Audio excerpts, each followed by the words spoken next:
After the GTO's body was mounted back on the frame, we moved to the engine swap. The physical install of the engine was completed, but now we had to address the wiring and engine management systems. There are a bunch of ways to go when performing a fuel injection conversion on an old muscle car.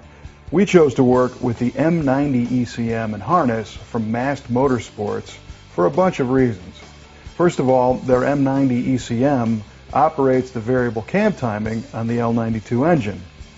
Second, it's completely tunable with a laptop and has real-time wideband O2 sensor feedback, so we can modify our engine later and have the ability to tune it anytime with a laptop. The Mast software shows a real-time display on the laptop of all the functions of the engine, including the cam phasing for the variable valve timing, and it allows you to adjust the cam timing as well. Another reason we went with the Mast Motorsports system is their experience with the L92 engine family.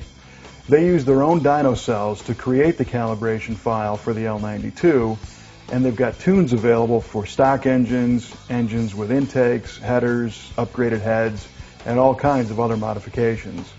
And they also market their own line of camshafts for these engines that work with the variable valve timing and make tons of power. They've really done their homework on these things.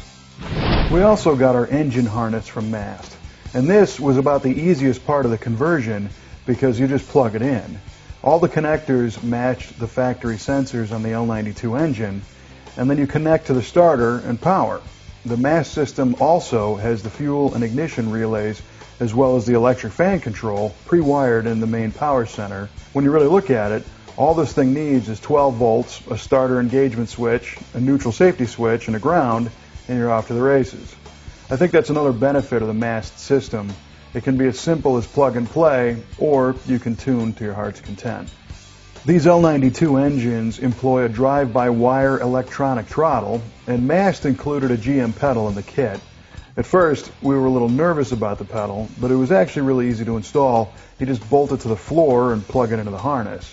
And you no longer need a physical cable to the throttle running to the throttle body. It's easy. Once we secured the engine harness, we moved on to the dash harness.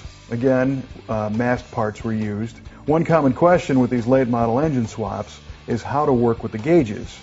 The electronically controlled engines have sensors plugging up the temperature sender port and the oil pressure port, and the coil near plug ignition can't easily connect to a traditional style tachometer.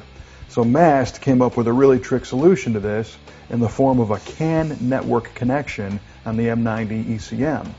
The CAN network allows the M90 to pass data along to other devices.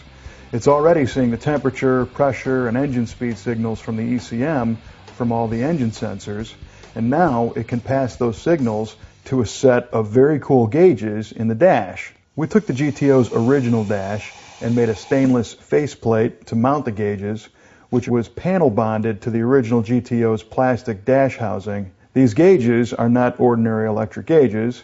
They use a master gauge in the center, which has an analog sweep tachometer on the top and an LCD display on the bottom.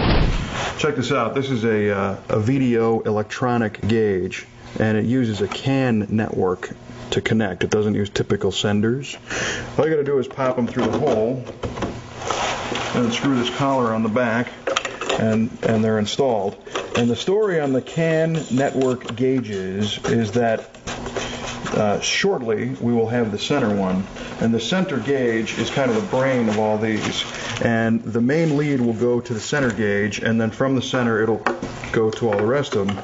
So you don't need to run individual senders on all the gauges. Let's see if I can figure this out.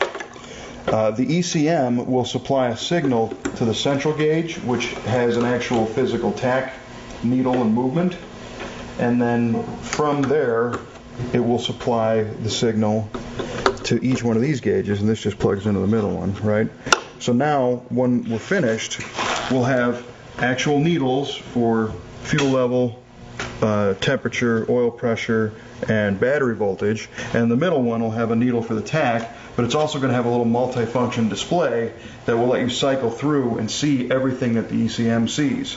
So it'll show vehicle speed or any of the pressures or even anything that these show, but these are redundant because we wanted You know, we didn't want to have a situation where you're driving and you got to cycle through to know what your oil pressure is. So the main functions we had done with actual mechanical gauges that move with needles, but the middle one is electronic.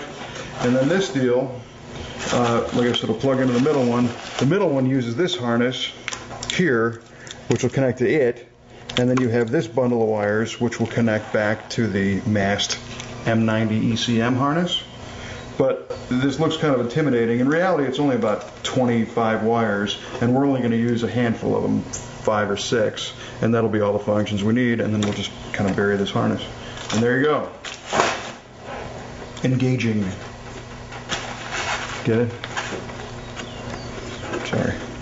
Then we added a few LEDs for lights and signals and wired it all up and installed it in the car. And we were one step closer to making this thing run.